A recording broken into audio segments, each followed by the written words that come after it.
Hey guys, have you heard of the underrated indie filmmaker Martin Scorsese? The guy who's known for only making films about gangsters, religion, and violent men starring either Robert De Niro or Leonardo DiCaprio? Who? You know, the boomer who hates Marvel movies. The amusement park films. Yeah, you've heard of him? We do not speak his name. Great, this video is about him.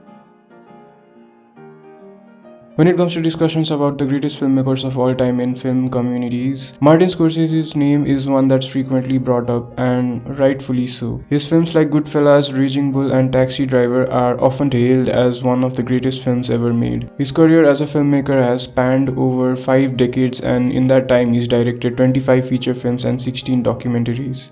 However, although he has made all kinds of films throughout his career, some of his works are way more popular compared to the rest of them. But this video is not about the film he's known for. Here I'll be talking about the films that he's not known for. I'll be talking about 6 films from Scorsese's filmography in the order of their release that I feel are just as good as, or at least as interesting as his popular films, but relatively aren't as widely known or discussed. I won't go as far as calling these films underrated or hidden gems, as those words get thrown around a lot and have started to lose meaning. My intention for making this video is to share my own opinions on these films and introduce the people who know him for his more popular works to a different side of the filmmaker, one they might not have expected of him. As for whether they are better than the ones he is known for, that's something for you to decide for yourself.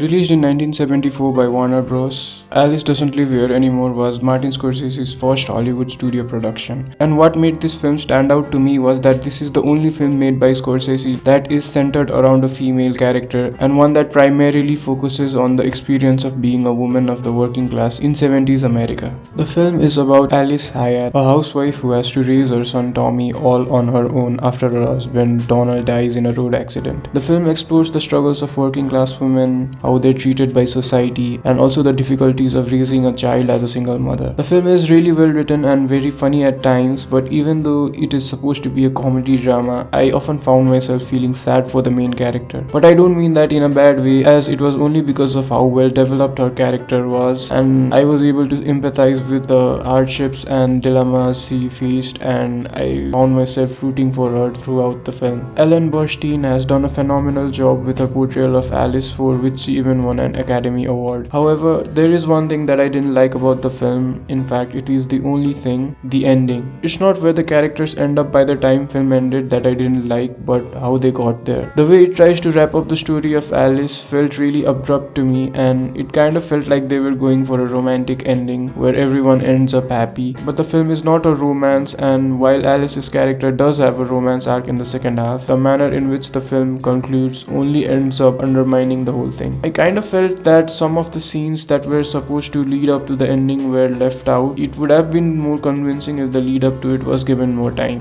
But all in all, this is still a really well made film despite having an underwhelming ending, and it was really interesting to see Scorsese, whose other films are mostly centered around men, tackle a woman-centric story. In arguably one of his boldest career choices, Scorsese decided to follow up one of his most well-known works, Taxi Driver, with the musical New York, New York.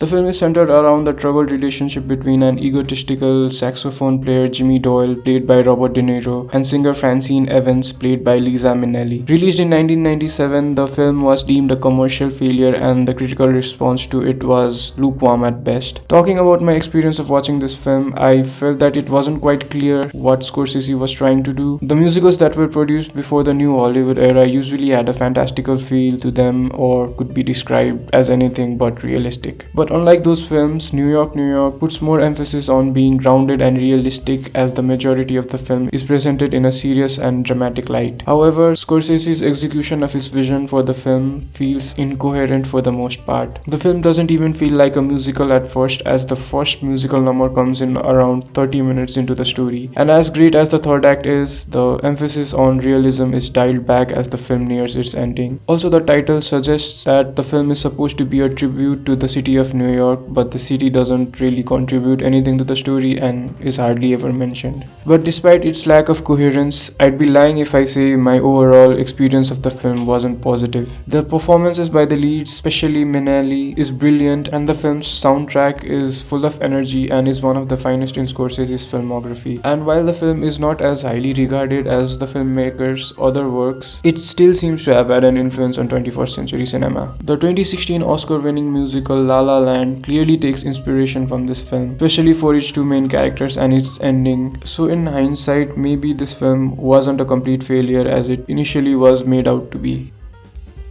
I think most people would agree that the films Scorsese made during the 80s are the best representation of his versatility as a filmmaker. He started the decade with the sports drama Raging Bull in 1980 and followed it with the satirical comedy drama The King of Comedy in 1982, and then ended the decade with the religious epic The Last Temptation of the Christ, his first film that deals with religion. He didn't even make a single gangster film during this period, and that's the type of films he is mostly known for. But the film that stands out the most for me from this era is the 1985 surrealist black comedy After Hours.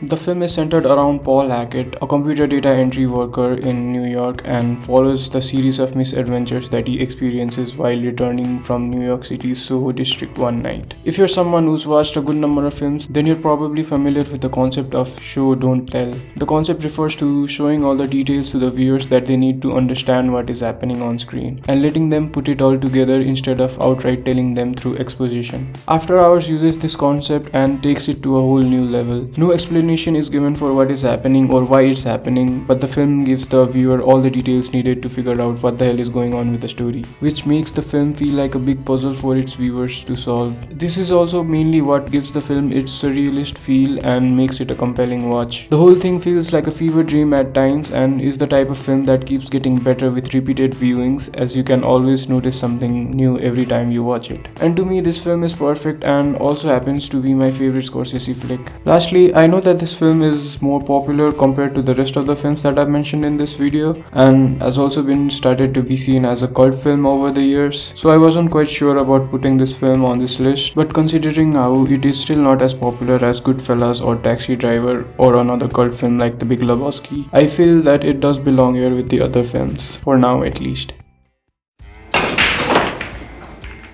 Released in 1986, The Color of Money is one of Scorsese's simplest and narratively most straightforward films. It is about a former pool player and con man turned liquor salesman Eddie Nelson, played by Paul Newman, who decides to take another young but talented player, Vincent Loria, played by Tom Cruise, in his only collaboration with Scorsese, under his wing after coming across him one night at a bar and being impressed by his skills. He offers to help Vincent own his craft and earn more money with his abilities by inviting him and his girlfriend Carmen on a 6-week-long road trip to participate in a 9-ball tournament held in Atlantic City. Compared to the rest of Scorsese's filmography, The Color of Money doesn't deal with any dark or heavy themes and is clearly intended to be enjoyed by a wider audience, as it has somewhat of a commercial feel to its production. And that could be some of the reasons why it is one of the lesser discussed of Scorsese's films. It is a simple character study about an old-time pro trying to live his glory days through a talented but green up-and-comer, and how both their egos end up colliding in the process. But having a simple narrative doesn't mean that this is not a good film. I personally think that this is one of the most enjoyable films the filmmaker has made in his legendary career. The mentor-protege dynamic between Newman's and Cruise's characters is brilliant and one of the best parts of the film. It also has a killer soundtrack and also has one of my favorite needle drop moments of all time, where Cruise's character, accompanied by Scorsese's signature camera work and Thelma Schoonmaker's effective editing, makes playing pool seem like one of the coolest things ever, as Warren Zevon's Werewolves of London plays in the background. All in all, despite being a film of lesser importance compared to the rest of Scorsese's body of work, it is still one of his most fun to watch works.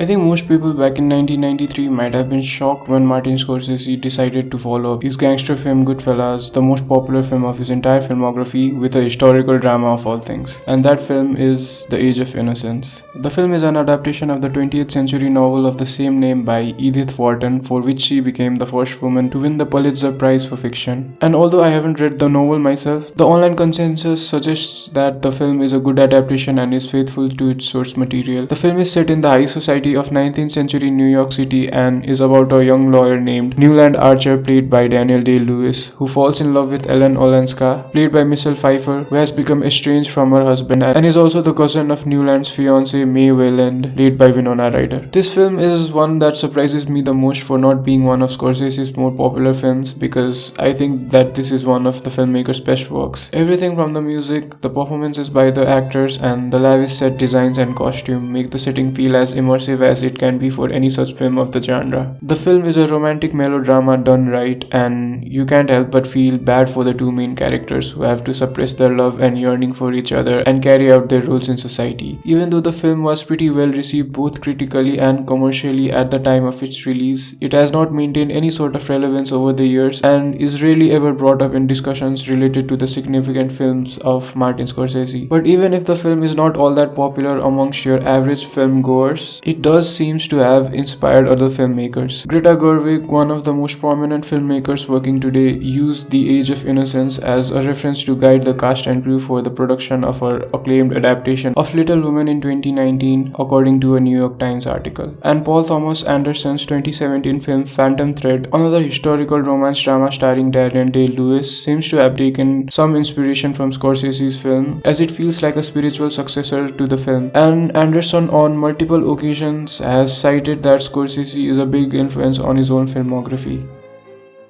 In 1999, as his final release of the century, Scorsese gave us Bringing Out the Dead. The film focuses on the life of Frank Pierce, a paramedic on the verge of burnout who is haunted by those whose life he was not able to save. It follows Frank as he drives around the streets of New York trying to save people as he struggles with keeping his sanity intact. We also see him fail at trying to quit his job multiple times out of his fear of not being able to save all those who need him. The film is an ode to city paramedics who Scorsese once described as heroes and saints. I think majority of the people who have seen this film would agree that it is one of Scorsese's finest work that he has put to film, and yet the film was a commercial failure and also didn't receive much attention from critics at the time of its release and continues to be overlooked. I would even say that this is the most underappreciated work out of his entire filmography. I've always loved watching his films and consider myself a big fan of his work, but until last year even I didn't know about the existence of this film. What surprised me even more was how the film had everything going for it to help it stand out. It has an amazing cast consisting the likes of Nicolas Cage, John Goodman and Ving Rhames, an amazing soundtrack, and the film feels like a perfect successor to Scorsese's Taxi Driver in terms of visual aesthetic and atmosphere. It is also Scorsese's fourth collaboration with Paul Schrader, who also wrote the screenplay for Taxi Driver, Raging Bull and The Last Temptation of Christ, three of his most recognized works. But despite all this, Bringing Out the Dead has never really been seen in the same regard as those films. One possible reason for the film's lack of popularity, according to Thelma Schoonmaker, the film's editor and a long-time collaborator of Scorsese's, suggested in an interview that the film was initially marketed as a car chase film. And you could also say that this is one of the least accessible films of Scorsese's filmography. But maybe there's still hope for the film in getting the praise and attention that it deserves in the coming years. And that's it for the video, guys. I hope you guys like this and decide to watch at least one of these films if you haven't already.